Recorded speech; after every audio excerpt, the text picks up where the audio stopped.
Now, The Hunt Palmer Show. Boy, does it smell good. You're listening to The Hunt Palmer Show, brought to you by Rouse's Supermarkets on 104.5 ESPN, Baton Rouge. That's good. Live from the Mercedes-Benz of Baton Rouge studio, this is Hunt Palmer.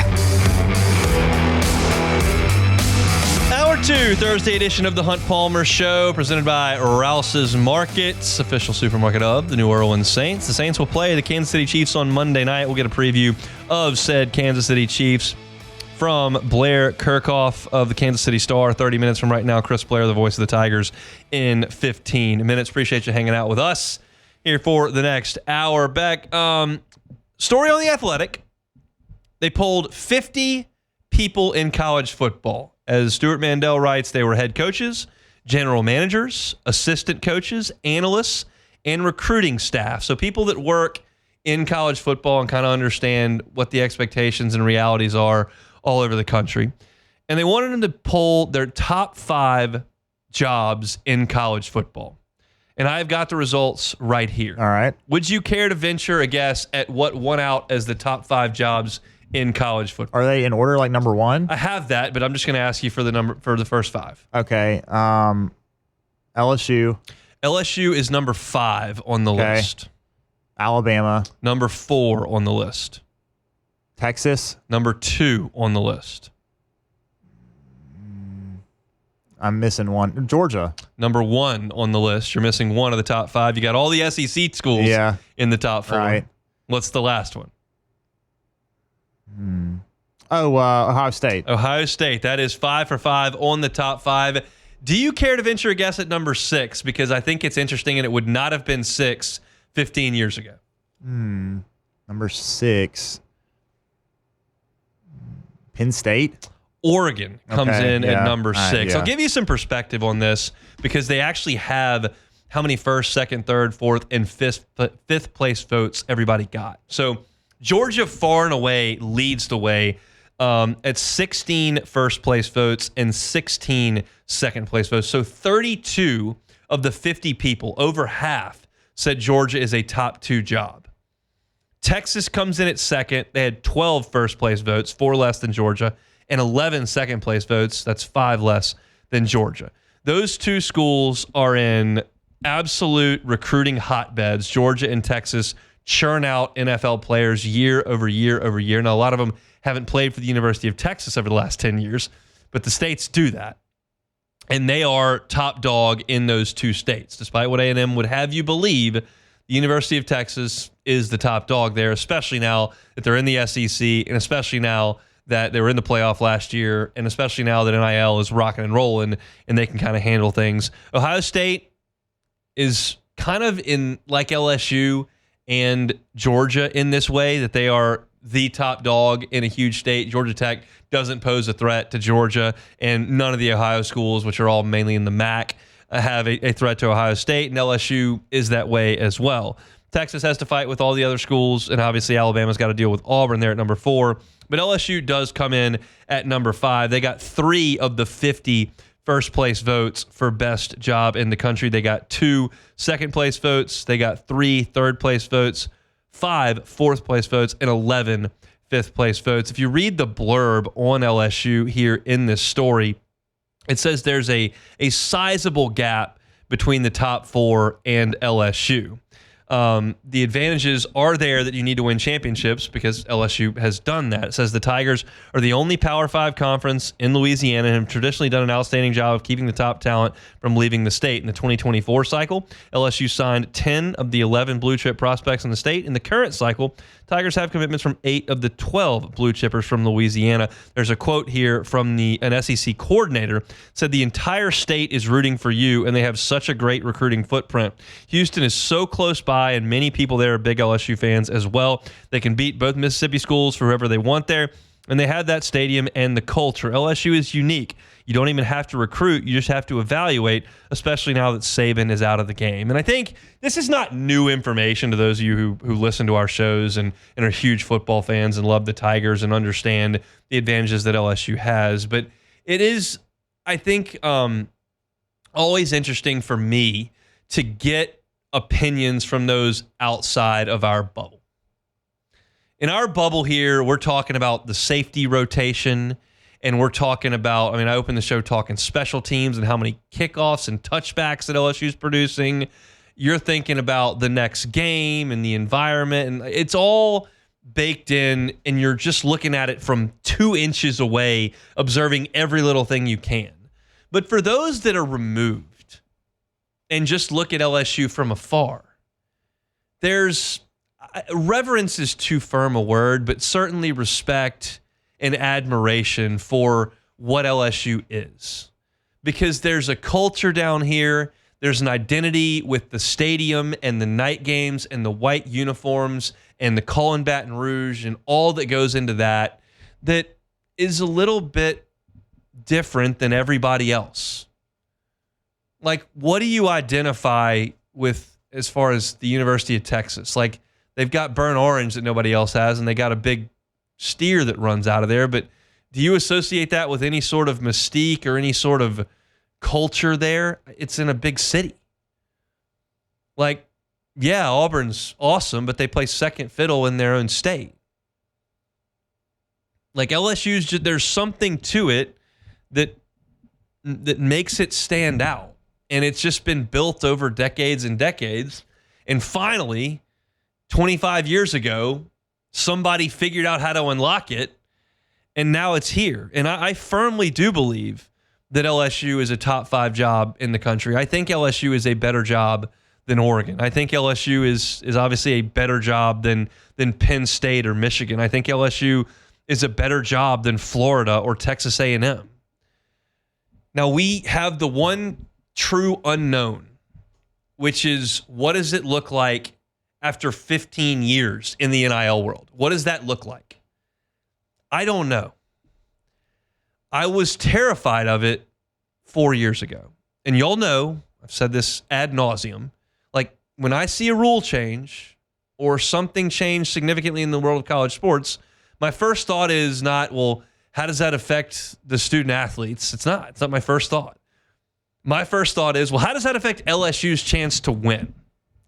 And this is a big deal when you start letting student athletes be paid. And I said this on the radio. I said, my concern is the Texas A&M and Texas will be able to walk over to a recruit and say, would you sign this McDonald's napkin? Oh, by the way, I'll give you $1.7 million for that. And my concern is, well, do we have enough people that can do that or that care to do that? Because that could be a big deal. And I don't think that LSU keeps up with Texas and Texas A&M dollar for dollar. But I'll tell you this, and it's something that I've repeated a few times over the last year. Like, LSU went out to hire a new football coach. They paid the old one $70 million to go away or whatever it was. They paid the new one $100. He hired a staff, and they decided that staff wasn't good enough on one side of the ball after 2 years, so they bought them all out and hired the highest paid defensive coordinator in the country. And if you thought that was all the money that LSU had to go pay all those coaches to coach and to not coach, it's not, because they got a number 1 quarterback in the country committed, and the number 1 running back in the country committed, and the number 1 interior offensive lineman in the country committed, and the number 1 cornerback in the country committed. And I'm pretty sure they all aren't just coming out of the goodness of their heart. So LSU has, to an extent, kept up. When you look at per capita NFL players, per capita 4 and 5 stars, Louisiana is as good as it gets. And LSU is the only show in town. When you look at facilities, LSU can keep up. When you look at tradition, when you look at championships, LSU can keep up with everybody outside of Alabama. The only thing you could introduce that may keep LSU separated is dollars. And to this point, it hasn't separated LSU from the pack. LSU is still very much in the pack. Won a national championship 5 years ago, had a Heisman Trophy winner last year, won the SEC West 2 years ago, and you're paying a lot of money for a lot of different things. So I'll live with the 5th ranking. I think that you can make the case that Georgia's a better job than LSU. I think you can make the case that Texas is a better job than LSU. I think you can make the case that Alabama and Ohio State are as well. I fall short when you get to Michigan. I fall short when you get to Southern Cal. I fall short when you get to Florida right now. Florida would have been in this top 5 16 years ago. You win the championship in 06. You win the championship in 08. Yeah, your facilities aren't that great, but you can recruit, and you got history, and that was really all that you needed. You got a fertile recruiting ground, a really good recruiting coach, done. Well, now the game's changed. You need facilities. There's been an arm race. They don't have that. You need boosters and backing. They haven't been able to do that. They promised a quarterback $1 bajillion, and he came, and they couldn't pay him, so he left. That's not good. That matters. I know you're in a recruiting hotbed. I know you got SEC Network money, but you're not getting it together. So Florida falls out. I'm shocked that I look at this list. There are 19 teams on this list. The biggest surprising omission is Clemson. 19 teams. Central Florida is on this list. Liberty is on this list. Now, Liberty only got 1 vote for third best job, and it's stipulated in this story that they have a lot of money, the facilities are really nice, you don't have to win a lot in a bad conference. So good is relative to everybody. It wasn't what 5 jobs can you win a championship at. It was best, and they put Liberty on there because of that. Central Florida is a massive university in the middle of a recruiting hotbed, and they get votes because of that. But the fact that Clemson's not on this list is stunning to me, because that means they've polled 50 people, and nobody in the top, in 50 people, put Clemson in the top 5. Nobody. Well, it when you think about it, to me at least, it makes a little bit of sense just because there wasn't really a lot of history with Clemson before Dabo Swinney got there, and he kind of changed that program. And I mean, it seems like to me for that job, you don't have. Recruiting is not that easy. You don't really have. You're right there by Georgia, and South Carolina puts a lot of players out. Yeah, that's true. But again, you have so much competition. It's not like other schools where like LSU. But and then they now have such high standard with what Dabo has done that now whoever the next coach is, he's not going to get 3 years to work it out. If he gets losing record his first 2 years, he's gone. Yeah, we'll see if that's the case at Florida right now. Yeah, which feels like it is. So. Interesting. It's up at The Athletic if you want to check it out. LSU ranked the 5th best job in college football. Speaking of LSU, Chris Blair is the voice of the Tigers. He will join us next, talk about this LSU football team. That is coming up on The Hunt Palmer Show. The Hunt Palmer Show. Boudreaux's Electrical Services. Neil and Melissa have been running Boudreaux's Electrical for 40 years. Every single Generac home standby generator that you purchase from Boudreaux's Electrical comes with a 7 to 10 year warranty.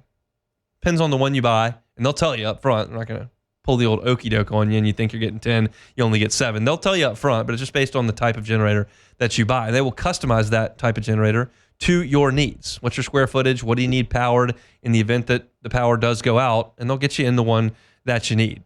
And what they can do is they can monitor your generator remotely. And I talk about this a lot, but it's such a huge deal because you can't always know when your generator malfunctions. Yeah, you'll know if a storm blows through and the power goes out and the generator doesn't come on. Like, you'll know that. But you'd like to know before that. And Boudreaux's Electrical often can know before that because they monitor it. So if it does malfunction just in the middle of the day over the course for whatever reason, or if the kids do run a go-kart off of it or something and you didn't know because you weren't home, well, Boudreaux's Electrical will know because they monitor the generator 24/7. They'll call you and say, hey, something's up with your generator. We need to come fix it. Send somebody out there. They'll repair it. It'll be a full-time Boudreaux's Electrical employee that does it. So that when the power does go out, yours doesn't. The generator fires it back up. If you're a business owner, you've got commercial property, and you want to be sure when these nasty summer afternoon storms roll through that you don't lose power, well, Boudreaux's Electrical gets you that Generac generator. Give them a call, 985-397-1562, 985-397-1562, or in Gonzales, 225-300-9389. You can find them online as well, boudreauxelectrical.com, boudreauxelectrical.com. You're listening to The Hunt Palmer Show, brought to you by Rouse's Supermarkets.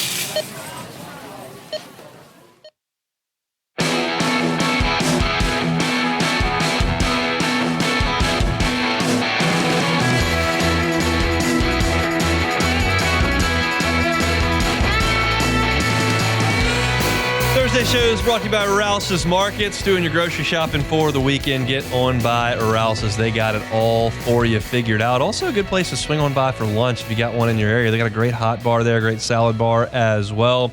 Pay based on weight. It's always some real tasty stuff over there at Rouse's. So appreciate them for making our Thursday shows possible each and every week. Rouse's, it feels like home. Bad news for the New Orleans Saints. Dennis Allen meeting with the media right this very moment. And he revealed to the assembled media today that Taysom Hill has fractures in his ribs. He did not elaborate on how many ribs are fractured or how extensive those fractures are. I am not a doctor. I do know that there's nothing you can do for broken ribs except wait. So that's not good news for the New Orleans Saints and not good news for their most versatile weapon. We understand that, we talked about it on Tuesday. Like when he's been out there over the last 18 drives, they've scored a bunch of touchdowns, 11 of them. When he hasn't been out there, they have not scored a lot of touchdowns, and they haven't gotten that many field goals either. So you're talking about a guy that is vital to their attack and a guy that they're probably not going to have, I would imagine, for a couple of weeks. I mean, I don't know if you're going to send the most physical runner that you have out there with broken ribs. You're going to have to wait till those heal, and that could take a little bit of time. So injury bug just keeps on biting the New Orleans Saints. We'll talk a little bit more about that on tomorrow's show. We'll talk some Chiefs with Blair Kerkhoff coming up from the Kansas City Star. Speaking of Blair, Chris Blair, the voice of the Tigers, joins us every Thursday here in segment number 2 of the second hour, does so now on the Jim's Firearms Hotline. Chris, how we doing? Doing good, man. Enjoying the bye week, but kind of missing the opportunity to see the Tigers play this weekend. But in good time, due time, they'll be back in action. Going to be some back patio time, watching some football. You got a list of honeydews. What do you don't get many weekends off, so I'd imagine there's got to be something going on. Well, you got to put your priorities first. So you get the honeydew list out of the way during the week. And then come Saturday, yes, it's from 11 a.m. till whenever you go to sleep, we'll be watching football. What'd you take from LSU's win over South Alabama when you factor in the results on the field and the opponent they played? Yeah, I think that's the kind of win that we were expecting to see. I was asked all week what I thought South Alabama, would be able to do offensively. Having watched 2 of the Jaguars games, I kind of thought they'd score 17 to 20 points. And that was based solely on what I had seen in the previous matchups of LSU. So again, they certainly, outdid what I expected them to do. And again, taking in that game, going back and watching the film, that's kind of what I thought we would see against Nichols, kind of what I thought we'd see against UCLA, not comparing those teams together. But just a dominant performance. I mean, South Alabama, that game was over, with 10 minutes left to go in the first quarter, and the score was only 14-0. But it was a stark different body language, the lack of mistakes, everything, seemed to be hitting. So, I took it as a solid win, a good win that maybe this team is getting better week to week to week. Now you go into the bye week, you hope you make some improvement without a contest this Saturday. And then things really step up against an Ole Miss team who, frankly, should probably ask somebody to charge Kentucky with assault and battery. Yeah. I looked at their injury report, or their availability report, as we like to call it, and my goodness, Kentucky has certainly put a whooping on Ole Miss. I have a different flavor there. I think Lane Kiffin is doing that on purpose. You're going to make me say everybody that's injured, I'm going to put 40 people on this list, or have some minion do it. I think he is completely playing the part here of the social media bully. That's my 2 cents. Although I did watch the game, and Kentucky did whip Ole Miss physically. Yes, I agree. All right, let's talk about this defense. Obviously, we get the former players to sit next to us and tell us what's going on X's and O's wise, but the LSU linebackers did have a lot of production in the game against South Alabama with Weeks in there, and then obviously Greg Penn. What have you seen from those 2 guys? Yeah, I mean, they're impressive, and they looked very good Saturday. I mean, they were, as you said, they were flying to the football and looked like they were playing football. They weren't thinking football. I mean, it was, Whit Weeks was everywhere. I thought Greg Penn, again, a career-high 14 tackles, was, had his presence be known. And frankly, I think we all can agree that coming into the season on paper, we thought, yeah, this linebacking core should be really good. And not that they haven't been good. It's just I don't think they made the eye-popping plays for the most part this season until this past Saturday. And you can chalk up that to all kinds of reasons, whatever theory you want to go to. I just know they looked better. And they looked like an SEC linebacking core. And, that's, again, if some of it has to do with guys learning their responsibilities, understanding where they're supposed to be, where their alignment is, where their fits are, and then ball gets snapped, go get it. If they're just getting better at that, then maybe that's the reason. But I was impressed with the way they played. Not only were they where they're supposed to be, but they made really good tackles, physical tackles, and fundamental tackles. And I don't know that we could have said that, maybe in the first 2 to 3 weeks. Ryan Kelly said after the game on Saturday that we've been playing 6 safeties, rolling guys in. Come 2 weeks from now, talking about the Ole Miss game, there won't be a lot of rollings. How difficult do you think that decision is going to be to pare that rotation down to 2 or 3 guys? I found it interesting that, again, I did a double take when I saw it earlier this week that, this is the team we're going to roll with. When we come out on Saturday night against Ole Miss, this is to get used to, barring injury. Obviously, this is what we're going with. I mean that sounds like quite the challenge, not only for the defensive players, those position players, but I imagine the position coaches as well. To after this body of work, as you said, at the safety position, we've seen enough film on everybody. If they move some personnel around, Toviano becomes a little more involved, which we haven't seen a lot of him. Major Burns maybe becomes your safety more so than the star position. It'll be interesting to see. Obviously, they know more. They watch it. They break down practice film. They break down game film. But that's quite the declaration to say, we're going to have our SEC defense set as far as personnel when we, open up against Ole Miss. But, I think that is a good sign. And hopefully we will see that translate into positive play for the defense. Let's talk about the offense. It didn't take Caden Durham long to get going. Was Jim Nickel even ready to spot at that point, or did you have to do it on your own? No, I mean, I think he did tell me Durham was in there because I said, wow, he is going to get the start. And then before that sentence got finished, he was off to the races. So we really didn't get to take the first sip of our water or Coca-Cola before Caden Durham 14 seconds later was in the end zone. But he's something to watch. But, I tweeted it out earlier this week. I was paying attention when Coach Dennis Shaver joined you on game day in week 2 and said, hey, look, if he gets it in space, good luck anybody catching him. So he's impressive to watch. And hopefully the toe issue is not going to be a factor. And just being around campus and being around football, it doesn't seem like it. So looking forward to him getting right back at it. He performed well in his first SEC game. Why not game number 2? Yeah, I mean, I asked Dennis Shaver off the air, maybe not off the record, but off the air, and I said, are these guys that we're talking about running track, Caden Durham, are they like legitimately fast enough to run track at LSU where they win a national championship every year? And he's like, yeah, they're fast enough to do that, and they will if the coaches let them. So that's something to see when he cranks it up a notch. So this early bye week is not something we see every single year.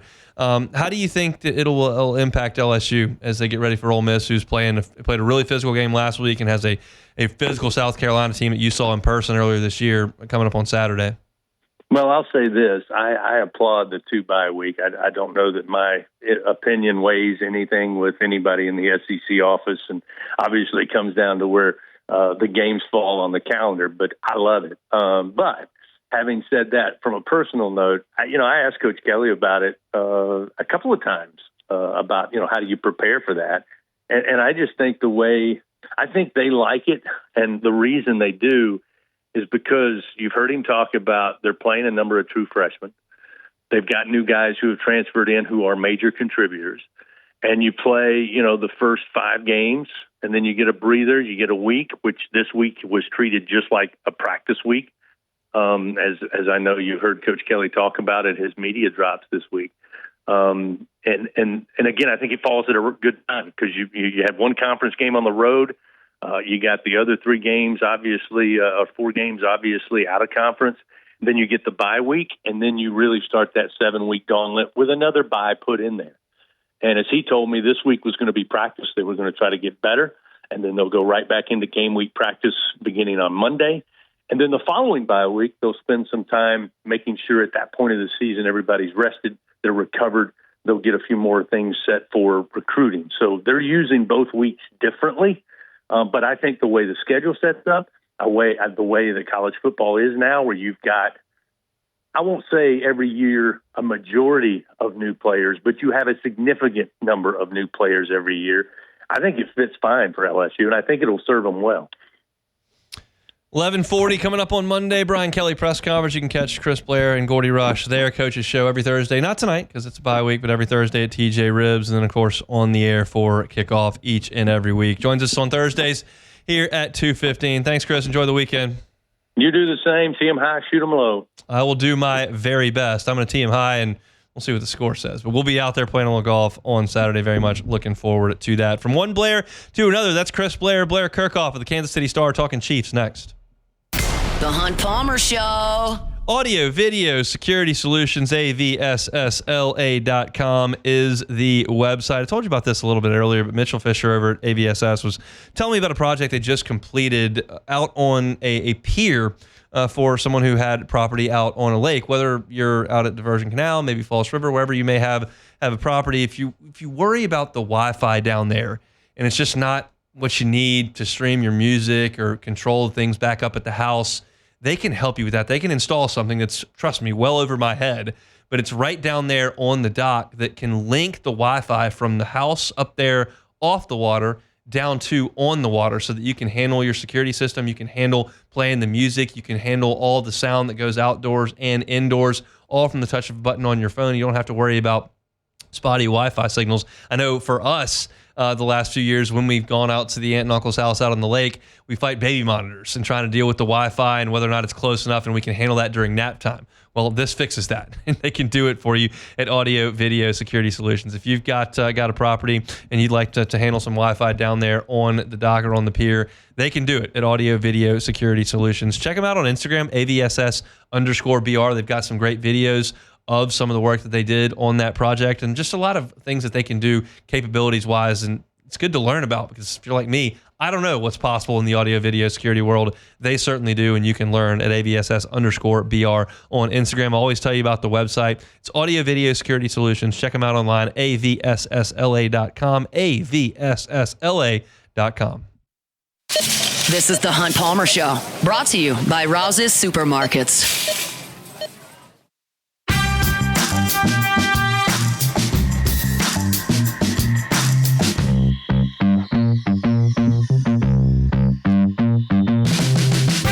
Cruising right along here, Thursday edition of the Hunt Palmer Show, presented by Rouse's, official supermarket of the New Orleans Saints. Saints, Monday Night Football, nation's biggest stage this weekend in Kansas City to take on the defending world champion Chiefs. Blair Kerkhoff is a sports writer for the Kansas City Star, and I don't know if there's a much better place to be a sports writer these days. Royals looking good, and the Chiefs are always looking good, it seems. He joins us now on the Jim's Firearms Hotline. Blair, how are you? I'm doing great. And in addition to Chiefs and Royals, we've got the Missouri Tigers and the Kansas State Wildcats still in the top 25. So you're right. These are pretty heady times to be in the sports business around here. That's always a lot of fun. Missouri's got a big one down in College Station coming up this weekend. Yep. We'll see how that one goes. But we want to talk Saints and Chiefs. So let's do so. It's been an interesting start from afar for the Kansas City Chiefs this year because they're winning. But they're really close, and they're finding a way to win games at the end. What's the feel around that organization? I would imagine the fan base is just saying, hey, we trust these guys. They'll get it done if it's not the prettiest thing we've ever seen. Is that the way it looks right now? Yeah, kind of. I think you're right about that. That there's still a lot of faith and trust in the Chiefs, even if they're not piling up the style points in these victories. There's still concern about the offense. They've had some pretty significant injuries. Seems like there's one a week for this team, but in the end, they're finding a way to get it done. Their defense is playing so well. So it's not the way the fans are used to seeing the Chiefs win, especially in the earliest years of Patrick Mahomes. But as long as there's a zero on the other side of that dash, they're okay with it. Rashee Rice goes down. That's one of the injuries that you're talking about. What does that mean for Kansas City? Yeah, that was a big blow that occurred in the first quarter of the game against the Chargers last weekend. He'd gotten off to such a great start, 24 receptions, almost 300 yards receiving in the first 3 games. And then he collides with Mahomes trying to make a tackle after a Mahomes interception and injures his right knee. And we thought initially that he had perhaps torn an ACL, and which would have put him out for the year. But the team's backing off of that a little bit, and they're kind of in a wait-and-see mode. We were in the locker room today, and Rice was in there with a sleeve on his right leg, but not on crutches and walking around. So there's definitely some swelling on his knee. They'll get more tests and have more of a definitive answer next week. He certainly won't play Monday night, and I suspect he'll be out for several weeks. But the Chiefs are, they're going to have to make do with what they have on the roster because they don't have the cap space to go out and get to make a big deal for a wide receiver. And I'm not sure I'm sure of this. It hasn't been their MO in recent years. They've gotten a receiver at the trade deadline, but last season it was McCole Hardman who was returning to the Chiefs after spending some time with the Jets. And 2 years ago it was Kadarius Toney, and he's no longer with the team. So they haven't made a big splash in trying to obtain a receiver after the season has started. And I don't think that's going to be the case this time either. Travis Kelce's production is a little bit down. Is there a reason for that? You're right. It is. Until last week, he had 7 receptions for 89 yards in his best game of the season. The popular answer is, he's become his own, enterprise with his acting pursuits and his girlfriend and everything else that's occurred off field for him in the last year, which is really remarkable. But I think the Chiefs will tell you that in the first 3 games anyway, a lot of the production that Kelce would have gotten in previous years was actually going to Rashee Rice, the types of pattern, the routes, the yards after the catch, those types of things. Rice was doing what Kelce had done, and then Rashee Rice goes down on Sunday, and Kelce steps in and ends up having the big game. So the bigger surprise to me is he hasn't gotten to the end zone yet, and he's not a touchdown maker the way, say, Tony Gonzalez used to be for the Chiefs, but he was always good for 6, 7, 8 touchdowns a year, and through 4 games he hasn't been there yet. Blair Kerkhoff's our guest. Kansas City Star Sports Writer will be Saints and Chiefs coming up Monday night from Arrowhead. Last one on the offensive side. I could ask you a million questions about how brilliant Patrick Mahomes is, but the interceptions have kind of been something that's been interesting to folks. He's turned the ball over in every game thus far. Has there been a common theme there? Yeah, you're right. It has been a little eye-opening. He's had stretches in his career where he's gone on a bit of an interception binge. I think there was one time a few years ago he had a pick in 7 straight games. But the reason he's the number 2 all-time rating quarterback is because he keeps those interception numbers down. I would say that the fact that offense is down throughout the NFL, except for the Saints for the first 2 games of the season. But for the most part, offensive numbers are down across the NFL, and the Chiefs are part of that. They've also had to adjust a little bit. They lost a wide receiver they were really counting on in Hollywood Brown, injured in the first preseason game, their biggest offseason acquisition. They lost their starting running back, Isaiah Pacheco, after a couple of games. So they're dealing with some pieces that they weren't expecting, or dealing without pieces that they were expecting to have. But Mahomes will just flat out tell you he hasn't played well. He just has not had the best start of his career through 4 games. And, it's got to the point where when I see him dropping back, I used to think, okay, this is going to be delightful. But how is this going to turn out? What kind of 30-yard gain are we going to be in store for here? Or you kind of have a bad feeling. There was a play 2 weeks ago when the Chiefs were in Atlanta. The end of their first possession was a Mahomes interception in the end zone, And in years past, I would shake my head, but now it's just like, yeah, I've seen it before. It's happened with a little more regularity. I think the Chiefs are going to win the game, but this was a bad pick for Mahomes. It just happens more often these days. They're winning a lot of games. Their defense is excellent. What would you call the strength of the Chiefs' defense at this point? Yeah, it is. It is excellent, and the strength is absolutely Chris Jones in the middle. Defensive tackle, but he lines up at defensive end. He lines up where he wants, basically, when he's in the game. And he is just become such a money rushing defensive lineman. He third and long with the game on the line, and he is he's back there at the quarterback. He is so disruptive. He had a couple of sacks last week against the Chargers, but the biggest play he made was on a 4th and short when the down in the red zone, and totally disrupted a Los Angeles play. I think he should be a leading contender for Defensive Player of the Year, at least through the first quarter of the season.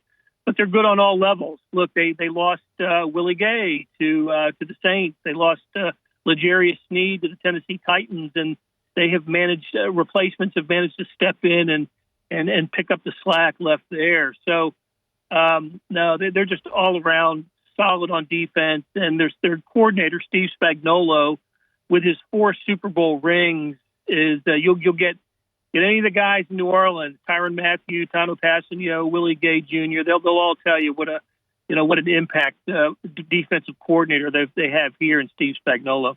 No question. And last one here, Blair, we appreciate your time. With Spagnuolo's approach here, the Saints are going to certainly be without their starting center, who's their best offensive lineman, and maybe without their starting guard, and Cesar Ruiz. Trevor Penning is a question at one of the tackles as well. So how aggressive do you expect Steve Spagnuolo to be with Derek Carr coming up on Monday? Yeah, I think that's absolutely going to be the case. That's what the Chiefs were in a similar situation a week ago with the Chargers were missing both of their starting offensive tackles, and they really did turn on the heat against LA. I love the start that Derek Carr's off to, though. He's very familiar with the Steve Spagnuolo defense and playing at Arrowhead Stadium. He's won here, obviously, so. I'm happy for him and the start that he's off to, and I was so he was the MVP after a couple of games this season. But yeah, I do think you're going to see a very aggressive Chiefs defense on Monday night. Good times to be in Kansas City. Blair Kerkhoff's all over it with the Kansas City Star. We appreciate a little bit of time. Enjoy the weekend, sir. Hey, thanks for having me on.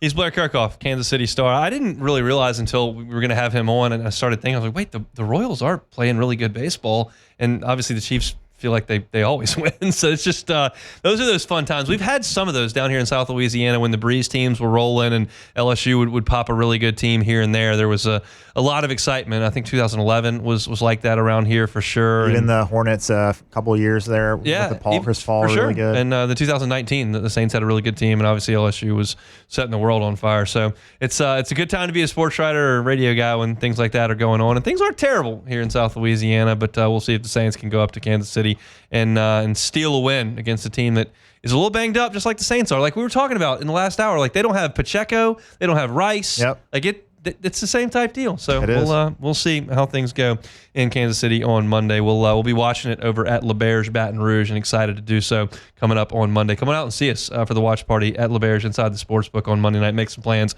We're going to have a lot of fun all together as a station there. All right, one more time out. We'll come back and close it out. Hunt Palmer Show. The Hunt Palmer Show. Highland Insurance Group, HighlandIG.com is the website. Jonathan Carvo, his team, fantastic people. If you're a business owner, I'm speaking to you. You know how to run your business. Do you know what your insurance program says? I worked in insurance for 7 years, and I talked to a lot of business owners over the course of those 7 years that weren't real sure what the insurance program said. They know they were present there for the renewal. They know what it cost and what that was in relation to last year. And if they had 2 competing brokers, they knew who was cheaper. But do you know what the nuts and bolts of the policies said? That's the most important thing when bad things happen. And far too often, business owners are just not quite aware. And you can be made aware if you trust your broker and put them in position to help your business in times of need. The Highland Insurance Group can absolutely do that. If you're a business owner and you're not sure about EPL insurance, you're not sure about umbrella limits, If you're a business owner and you're not sure which cars are insured or what those limits are for auto accidents, you don't want to wait until after the car accident. You don't want to wait until after the hurricane comes through and then start looking at the policy going, what do we get here? We got co-insurance. Do we qualify for that? Don't go through that process. Just call the Highland Insurance Group and make sure you are taken care of. Jonathan Carver and his team can help you do that. Their clients think of them as an asset to their business because they can trust them in putting together that insurance program. Whether it's property and casualty or employee and group benefits, the Highland Insurance Group can help you out. Check them out online, highlandig.com. The Highland Insurance Group, highlandig.com. This is the Hunt Palmer Show, brought to you by Rouse's Supermarkets.